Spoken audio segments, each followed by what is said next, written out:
Now, local news about local people. This is Newslink Indiana. Hello, thanks for joining us on newslinkindiana.com for Wednesday, March 8th, 2006. I'm Shala Sass. Congress just reduced the U.S. Department of Housing and Urban Development and Community Development spending for 2006 and 2007, and that's bad news for lower-income families. Muncie took a 10% reduction in community development funds. That means some school and senior programs, as well as services for underprivileged youth and adults, won't get as much money.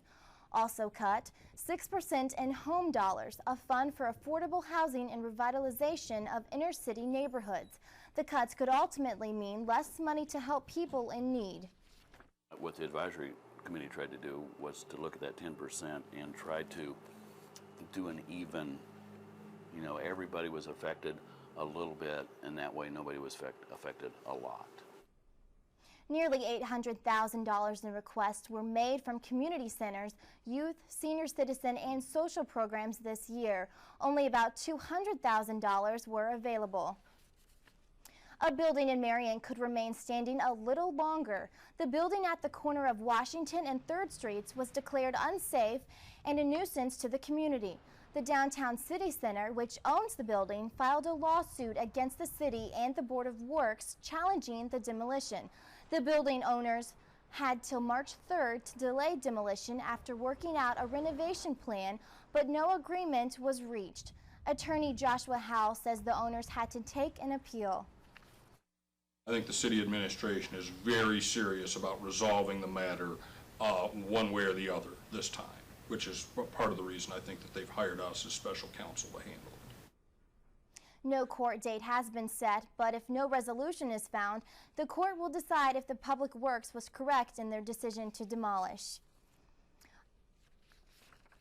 Tornado sirens wailed across the state this morning as part of the National Weather Service drill. Newslink Indiana's Laura Warfield shows us who is preparing for severe weather and who's not.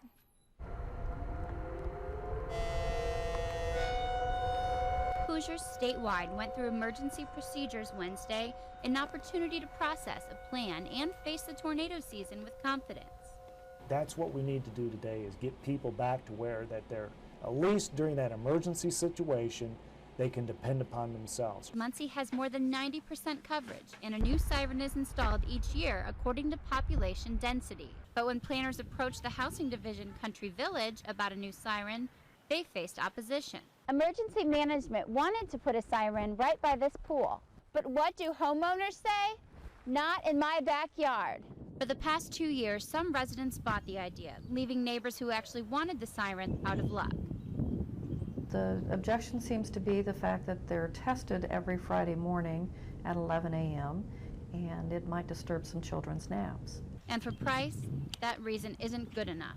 I don't think that you can weigh that against the safety of the entire neighborhood. I don't think there's any comparison. But no matter who hears the sirens and who doesn't, tornado season is coming and there is no stopping that. In Muncie, Laura Warfield, Newslink, Indiana. Gosnell also recommends installing a weather radio alarm in your home. A safe place is where kids can get help, whether it is for them or someone else. Newslink Indiana's Jennifer Fike explains what one of these places meant for one local child. Child abuse. It happens more than what you might think. Most of us come in contact with children who have been affected more often than we realize. Abused children will usually confide to someone close and often head to a friend's home for a safe place to stay. You'll find some kids just gravitate towards somebody's family because they want to be there. It feels different. They like what it feels like as opposed to what they're experiencing in their life. A 12-year-old boy felt the police needed to know his mother was abusing him. His safe place, a MITS bus, and the driver let him use his cell phone to call 911.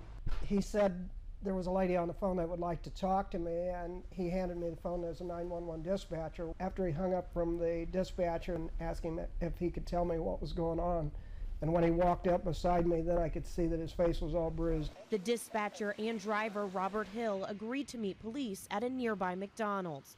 The boy's mother was later arrested at home.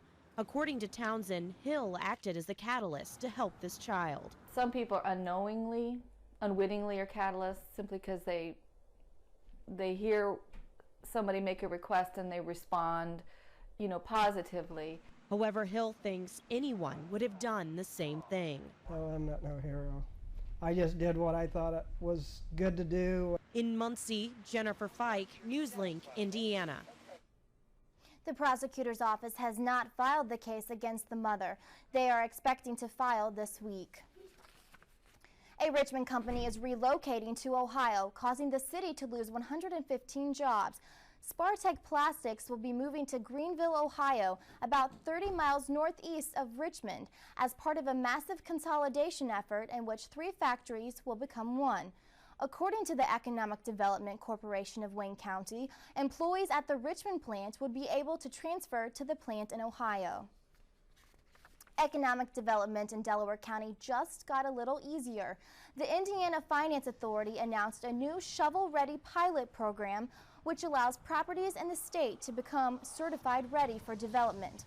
Businesses like this new Walmart would be able to move into properties that already have most of their permit paperwork completed, making it quicker and easier to get off the ground.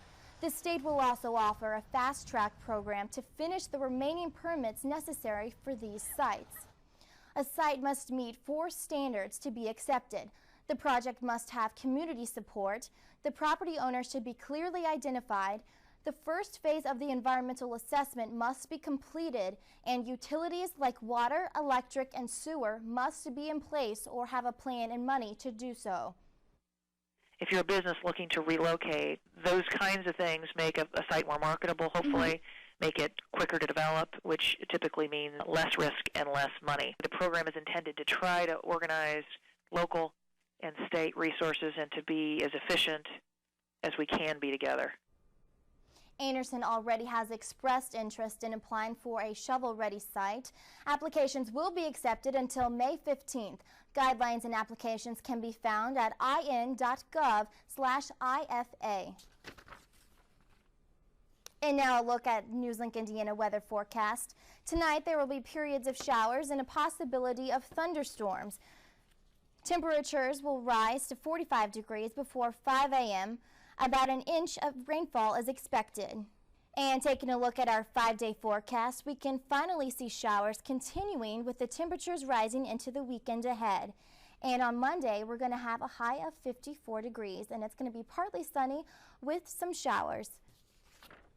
Those are the headlines for East Central Indiana for Wednesday, March 8th. Join us again Thursday for more local news about local people right here on newslinkindiana.com.